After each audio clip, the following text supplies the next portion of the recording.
जिनका नाम हज़रत साअसा बिन नाजिया रदी अल्लाह ताला अन्हु सरकार मदीना सल्लल्लाहु अलैहि वसल्लम की बारगाह च हाज़िर हुए। अर्ज़ करते हैं, या रसूल अल्लाह सल्लल्लाहु अलैहि वसल्लम, मैं कलमा पढ़ना चाहता हूँ। सरकार पाक ने कलमा पढ़ाया, मुसलमान हो गया।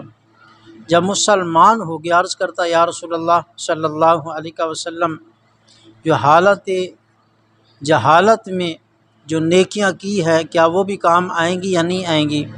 तो करीम आका सल्लल्लाहु अलैहि वसल्लम ने फरमाया, कौन सी नेकियां की हैं? अर्ज़ करता, या रसूलल्लाह सल्लल्लाहु अलैहि वसल्लम, एक बार मेरे 2 ऊँट गुम हो गए थे, तो मैं तीसरे ऊँट पे बैठकर उनकी तलाश में निकला। तलाश करता करता जंगल से गुज़रता एक पुरानी वादी की तरफ चला गया। जब वहाँ पहुँचा, देखा मेरे ऊँट चर रहे थे। एक बुज़ुर्ग थे जो उनकी निगहबानी कर रहे थे, देख रहे थे। जब मैंने बुज़ुर्गों के पास गया, जाके अर्ज़ की, बाबा जी ये जो ऊँट हैं ये मेरे हैं।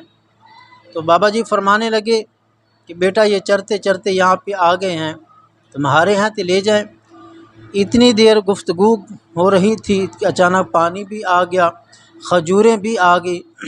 बाबा जी ने पानी भी मंगवा लिया, खजूरें भी मंगवा ली। मैंने पानी पिया, खजूरें खा रहा हूँ, बात भी कर रहा हूँ। अचानक अंदर से बच्चे रोने की आवाज़ आई। तो बाबे ने आवाज़ दी, पूछा क्या लड़का आया है या लड़की आई है? तो मैंने ये सवाल किया कि बाबा जी जो अगर लड़की आई तो फिर क्या है, लड़का हुआ तो क्या होगा? तो बाबा जी ने कहा, जो अगर लड़का हुआ तो कबीले की शान है, जो अगर लड़की हुई तो उसे ज़िंदा दफन करा दूंगा।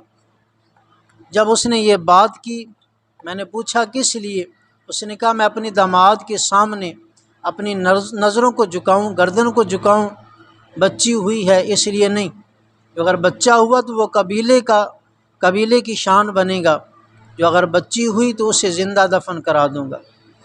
तो वो कहते हैं कि मैंने कहा, बाबा जी ऐसे करें, बच्ची मुझे दे दें। ये जो 2 ऊँट आए हैं, ये ऊँट ले लें, बच्ची मुझे दे दें। उसने कहा, ये भी ठीक है, जिस पे आए हो ये भी मुझे देकर जाएं। और 3 ऊँट दे दिए, बच्ची को मैंने ले लिया। जब लेकर घर आया, मेरी जो ग़ुलामा सी खादमा थी, उससे मैंने कहा ऐसे करें, दूध पिलाएं। वो बच्ची को दूध पिलाती, खाना खिलाती, बच्ची मेरे सीने पे लेटती, प्यार करती, तो मुझे बहुत ही अच्छा लगता। तो फिर मैंने ऐसे किया कि हर कबीले से पता किया किस किस कबीले में कौन कौन से वो कबीले हैं जो ज़िंदा बच्चियों को दफन करते हैं। तो जहाँ पता चलता 3 ऊँट देता, बच्ची को ले लेता।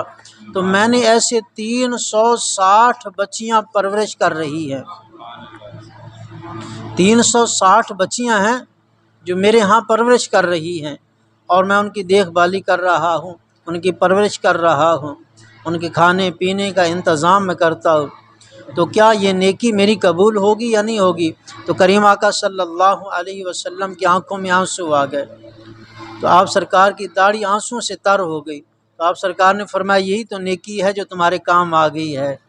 तो आज उसी नेकी की वजह से आप दौलत ईमान में आ गए हैं, आपने ईमान कबूल कर लिया, मुसलमान हो चुके हैं, मेरा कलमा पढ़ लिया है, उसी नेकी की वजह से आए हैं ना। तो नेकी का जज्बा ऐसा होना चाहिए। यसूस का जज्बा था, एक बच्ची ली, फिर 3 ऊँट देता, एक बच्ची ले लेता, फिर 3 ऊँट देता, बच्ची ले लेता। जहाँ से पता चलता ये ज़िंदा दफन करते हैं, उसी कबीले से बच्चियों को लेता। अर्ज़ करता, या रसूलल्लाह सल्लल्लाहु अलैहि वसल्लम, मैंने 360 बच्चियाँ ली हैं और ऊँट दिए हैं, उनकी परवरिश कर रहा हूँ। क्या ये मेरी नेकी कबूल हो सकती है? नेकी काबिल कबूल है? तो आप सरकार ने फरमाया, यही तो तुम्हारी नेकी है जो तुम्हें यहाँ लेकर आई है, और तुमने कलमा पढ़ लिया है और मुसलमान हो गए हो। यही तो तुम्हारी नेकी है, यही तो नेकी का जज्बा।